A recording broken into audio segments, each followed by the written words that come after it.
watching. Thank you so much for tuning in. So for you who are new to this channel, my name is Lucie, and today I'm somewhere outdoor. This is called Ondiri Wetland. It's I can see it's like a tourist attraction, and I wanted to bring the story of this area because this area has so many stories. It's just somewhere near Nairobi. It is in Kikuyu, those who know Kikuyu. And Kikuyu, this place have been conserved and have been known of other stories, like many people have lost their life in this area. So I'm going to tell you more about this place. So let's go and see how it looks like. And if in case you are new here, subscribe to this channel and welcome so much. If you're a returning subscriber, thank you so much. Hit the like button, leave a comment. If you're new to this channel, hit the subscribe button, and let's see what is there at Ondiri Wetland in Kikuyu town in Nairobi. So now we are going to Ondiri Wetland. You can see this area how it looks. This is just like 500 kilometers from Kikuyu town.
Habari zenu? Mambo? Unafanya nini hapa? We just relax. Yeah. Okay, you stay nearby? No. In Kambura. Oh, umekuja tu kujionea the environment. Yeah. Okay. Yeah. Okay, thank you so much. 35 hectares. 35. 35 acres of land. It's all swampy. Yes.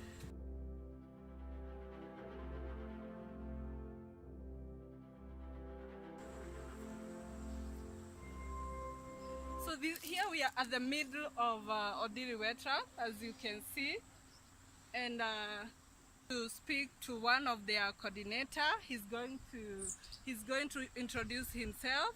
He's a friend of Ondiri, and about the future plan of this place and how this place came to be, and the things they have been doing to make this place a tourist attraction. So he's going to introduce himself and tell us more about the Ondiri Wetland. So, karibu. Thank you so much. Hi guys, my name is David Wakoge. I'm the coordinator, Friends of Ondiri Wetland, Kenya. It's the organization that helps in the conservation of this wetland. We began our journey in 2016 when this wetland had become almost like the tragedy of the commons, when sewer discharge from Kikuyu was being drained into this wetland, when solid waste dumpsters were coming to dump solid waste into this place, when greenhouse farmers had built all the way to the riparian land and they were using chemical fertilizers, some of which had very dangerous metals. Water abstraction was on an all-time high. Fodder harvesters could come and harvest this top layer of the vegetation that has grown on top of pit, and then what would happen is that during the dry season they would burn the whole place. So eventually this place could turn out to be the tragedy of the commons. So therefore, as Friends of Ondiri, what we did was to make sure that we have embarked on a very serious awareness and sensitization campaigns around the wetland. It has a circumference of 3.3 kilometers.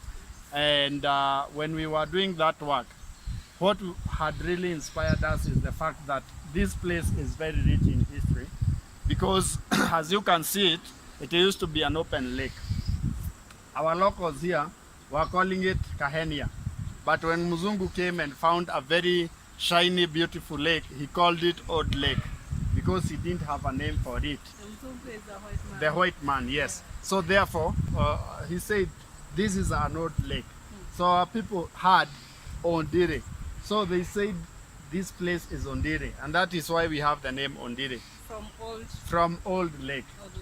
When the British were building the railway line from the port of Mombasa to Kisumu, when they got to Chulu Hills, they found that there was a very powerful nation or tribe that was called the Maasai. So they couldn't dare go into the Maasai territory. So they built the railway line between, on the boundary between the Maasai and the other tribes of Kenya that neighbored the Maasai community.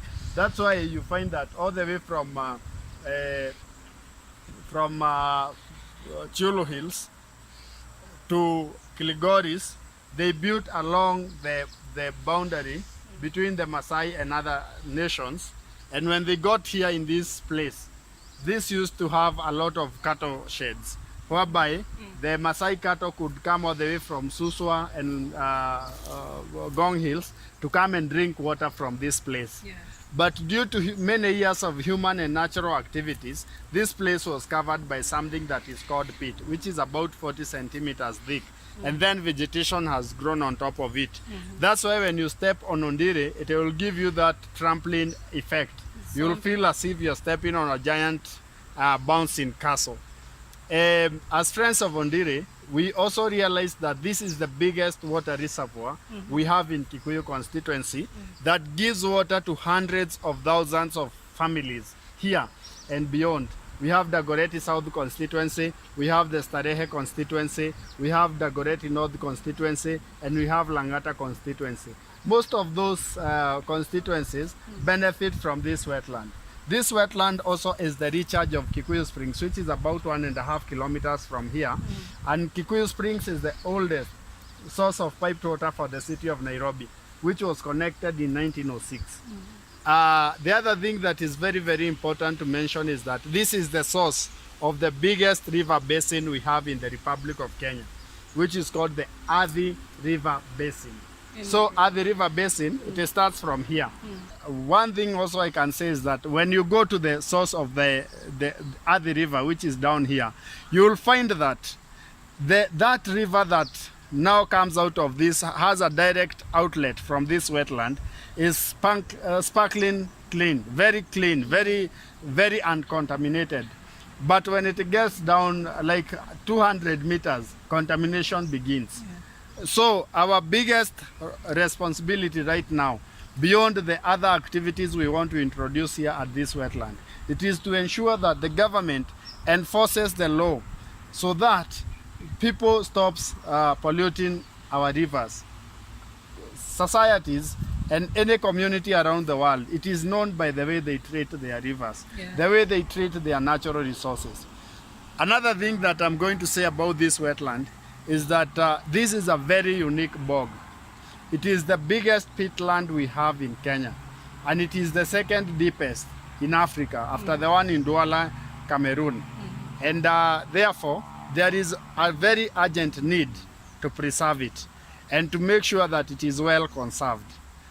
Finally, in the early 1970s, the early 70s, the nations of the world met at a city called Ramsar in Iran, and they talked about how they are going to conserve wetlands. In fact, that was the first environmental event that took place those days. And that event was called the Ramsar Convention. In that convention, the world agreed to conserve the wetlands. And surely, today, wetlands are disappearing 3 times faster than the forest. So Kenya became a subscriber in the 90s. And Kenya gave 6 wetlands of international importance, which is Tana River Delta, Lake Naivasha, Lake Elementaita, Lake Nakuru, Lake Bogoria, and Lake Baringo. And those 6 wetlands of international importance have actually been given a lot of international recognition. But now we are mandating the government of Kenya to start taking stock of other wetlands like this one, and also giving them the international status, or making them international, wetlands of international importance. We have also petitioned the Senate of the Republic of, the government of Kenya, through the Senate of the Republic of Kenya, that this place is gazetted so that it becomes more safeguarded for posterity. That now, if there is something that Kikuyu shall be proud of, the subsequent generations shall be proud of, will be this wetland. We have had many refugees. We have had refugees, war refugees. We have had diseases refugees. We have had many forms of refugees, in the world. But the biggest cloud, the biggest group of refugees in this country and this world in future will be the climate refugees.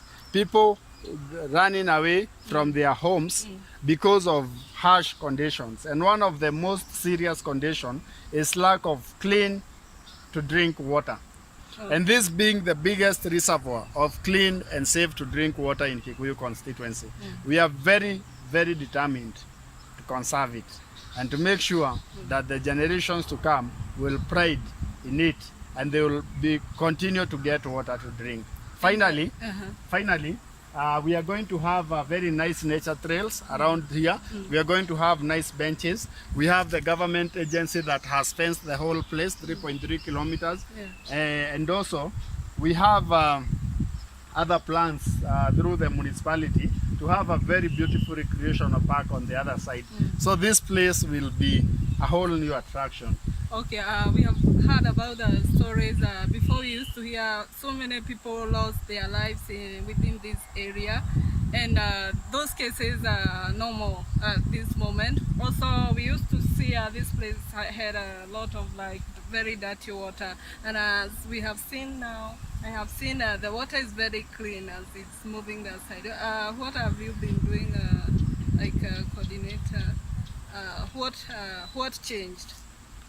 What changed is that there was a shift from the previous farming methods that were used here. A lot of farmers around this bog have now embraced organic farming as the means of agricultural production. We have also had serious lobbying to stop the sewerage from being drained into the wetland. And the government of Kenya, the national government, has now built a sewer line in Kikuyu town.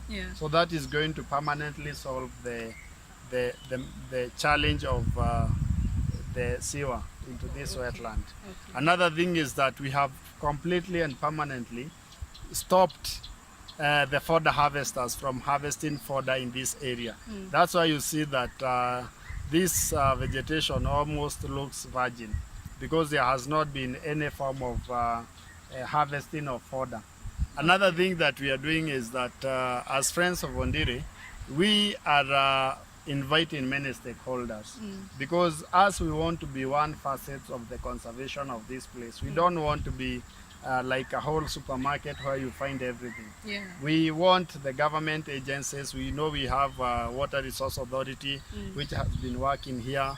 We have other agencies that are coming on board, NEMA. We met with the Director General recently, and they have really committed to work with us here at this wetland. We have Water Towers Agency, which is also coming on board. We have the county government, which has been giving us a lot of support. We have the amazing Kefri, which has been the lead agency in tree growing, because we have planted over 10,000 seedlings around this wetland. So you can imagine that support we have got, and also we have planted a lot of vetiver grass with them, especially where there was a lot of contamination coming from the greenhouse farming.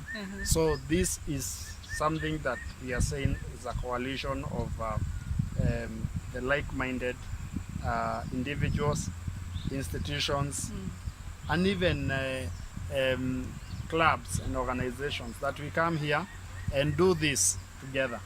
And this is not about who gets the credit. It's about the kind of a natural resource we are going to bequeath to the generations to come. So are you inviting like people who may be interested to join you and make better this place? Like actually, what inspired the name Friends of Ondiri is because you know, you can choose to be my friend, right? So being a friend is a choice. So this wetland and us being Friends of Ondiri, we welcome anyone who wants to join us in the efforts to conserve this place. So even today you have been inducted to the Friends of Ondiri organization. Yes. So thank you so much. I think this is a very great information for those people who are interested so much in conservation of environment and all that. You can see our coordinator here. He's in Kikuyu. I have shown you the office, or I will link up the number or the contact of his name. He's a very nice guy. He's David. I think he's very known in this Kikuyu area. So anytime you're free, be afraid of Ondiri. If you visit, if you're from another country, you visit Nairobi, make sure to come and see this place and how it's doing. So thank you so much. See you to the next video. Thank you. We have planted this one, which is a very common tree around here, but also in future it faces extinction because many people are cutting it down for both for firewood and charcoal. So therefore, and it has a very good sap. When you have been cut and you put its sap on the wound, it helps a lot in clotting. So the wound dries up very quickly. So it has a medicinal value. It has a medicinal value.